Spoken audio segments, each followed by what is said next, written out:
नाज़रीन, ये पार्लियामेंटेरियन सायरा साहबा जो कल हमारे प्रोग्राम में थी, उनका रद्द-ए-अमल आप देख रहे थे। कल उन्होंने कहा था कि वो पार्लियामेंट के अंदर जाके बड़ी खूब जो मिनी बजट प्रेजेंट हुआ उसके ऊपर बहस करेंगी, लेकिन आज उनका रद्द-ए-अमल आपके सामने है।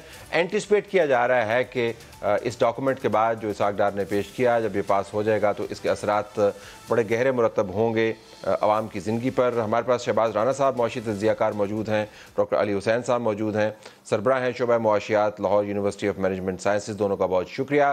क्या शहबाज, एक सेंटिमेंट आपने सियासतदानों की तरफ से सुना, एक सैम्पल है और तवक्को ये की जा रही है कि ये बहुत बड़ा धचका है पाकिस्तानी कौम के लिए। मैं ज़रा आपकी इनिशियल असेसमेंट जानना चाहूँगा कि हमें पता था क्या होना है, इसके बावजूद ये धचका क्यों है? जी बिस्मिल्लाहिर्रहमानिर्रहीम। देखिए, इसमें तो कोई शक वाली बात नहीं कि ये हुकूमत पाकिस्तान की मजबूरी थी कि उन्होंने ये मिनी बजट लेके आना था। लेकिन मैं इसमें ये चीज़ बड़ी इंपॉर्टेंट है, क्यों ज़रूरी था ये, जो वजह ख़ुद आज इसहाक डार साहब ने दी। उन्होंने कहा जी कि जो नए टैक्सेस हम लगा रहे हैं इसलिए नहीं लगा रहे कि FBR का जो सालाना हदफ है 7,470 अरब रुपए का, उसमें कोई शॉर्टफॉल आ रहा था, कोई कमी आ रही थी। उन्होंने कहा कि नए टैक्सेस हम इसलिए लगा रहे हैं कि जो बिजली के ऊपर सब्सिडी थी या उसका सर्कुलर डेट था वो तकरीबन 755 अरब रुपए का बन रहा था। IMF ने उसकी इजाज़त नहीं दी। उसने कहा कि आप इसको कम करके 336 अरब रुपया कर दें, और जो बाकी जो गैप इसमें बचता है 336 में से और 755 अरब का, कुछ बजट में से सब्सिडी दी जाएगी और कुछ इजाफी टैक्सेस लगेंगे। अब ये एक ऐसी चीज़ है जिसके ऊपर एक बहुत बड़ा सवालिया निशान बनता है। ये जो 755 अरब रुपए का फ्लो होना था, इसका तो IMF के प्रोग्राम में इसकी इजाज़त ही नहीं थी। ये 755 अरब रुपए की प्रोजेक्शन कहाँ से आ गई?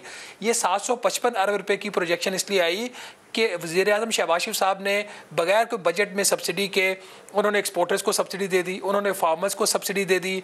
उन्होंने, आपको याद है पिछले साल जब 10 रुपये फ़ी यूनिट फ्यूल कॉस्ट एडजस्टमेंट आ रही थी महाना, उसको उन्होंने अपनी तरफ से उन्होंने माफ़ कर दिया। वो ना वजारत ख़जाना माना माफ़ करने पे और ना ही IMF माना।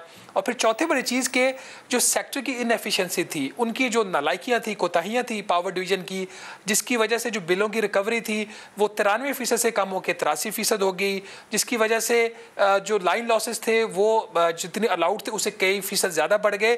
तो ये वो मजबूरियां थी जिसकी वजह से मिनी बजट लाना था। अब मुझे ये बताइए कि इस मजबूरियों को, जिसको आप ज़्यादातर आप देखें या तो सियासी फैसला है या उसके पीछे एक इदारे की हुकूमत की नाअहली है, तो उसकी सज़ा आज पूरे पाकिस्तान को GST का रेट 17 से 18% करके दी गई है।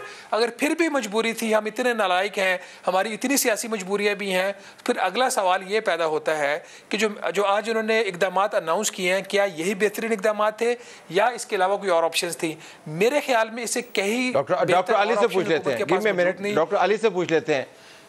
डॉक्टर साहब, आपने शहबाज का बयानिया सुना, क्या मुतबादल कम तकलीफ दे इकदाम ऐसे थे जो IMF को मुतमईन कर सकते थे? तलब साहब, इसमें 2-3 मसाइल हैं। सबसे पहले तो ये कि हमने पिछले 1 साल में और उससे पहले भी, आप कह लीजिए PTI की हुकूमत के दौरान भी, हमने अपनी गवर्नमेंट को कई दफ़ा IMF को वादे करते हुए देखा और उन फिर वादों की खिलाफ वर्जी करते हुए, और इसलिए हमारा एक, आप कह लें, क्रेडिबिलिटी गैप क्रिएट हो गया था।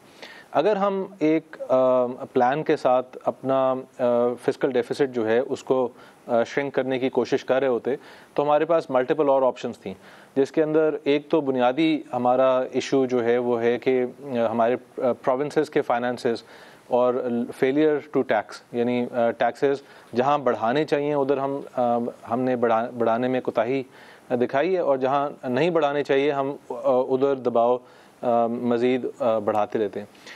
अगर आप ये कहें कि अभी फ़ौरन हमने कुछ फ़ैसले करने थे तो ये सबसे आसान जो टैक्सेस लग सकते थे वो बग़ैर ये देखे कि उसका इकॉनमी भी क्या असर है, हमने जो उन्होंने टारगेट दिया, क्योंकि हमने पहले प्लानिंग नहीं की हुई थी, रिव्यू जो नवंबर में होना था वो 3 महीने से डिलेड था, उससे पहले भी हमारा होमवर्क पूरा नहीं हुआ था।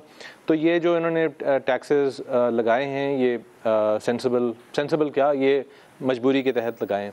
लेकिन एक ज़िम्मेदारी का एहसास हुकूमत के अंदर नज़र नहीं आ रहा कि हमने अपने फिस्कल डेफिसिट को, जो हमारा मसला है, IMF का मसला नहीं है, फिस्कल डेफिसिट को हमने किस तरह मैनेज करना है और उसको ऐसे कैसे मैनेज किया जाए कि हम अपने ग्रोथ को ज़्यादा इम्पैक्ट ना करने दें।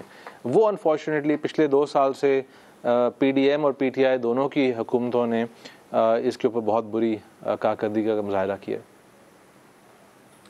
अगर मैं शहबाज आपसे पूछ पाऊँ, फिच जो रेटिंग एजेंसी है उसने पाकिस्तान को डाउनग्रेड किया है और दिवालिये की बाकायदा बातें की जा रही हैं पाकिस्तान की, बावजूद इसके कि हम वो तमाम मुश्किल फ़ैसले कर रहे हैं, कोताहियों की वजह से हैं या किसी भी वजह से हैं, जिसका खमियाजा कौम को भुगतना पड़ेगा। तो मैं आपसे चाहूँगा कि आप हमें ये बताएं कि तज़ाद क्यों है कि अगर हमें ये सारे फ़ैसले करने के बावजूद इस किस्म की रेटिंग्स मिल रही हैं और फोरकास्ट भी इतनी अच्छी नहीं है, तो लोग पूछेंगे कि फ़ायदा क्या हुआ।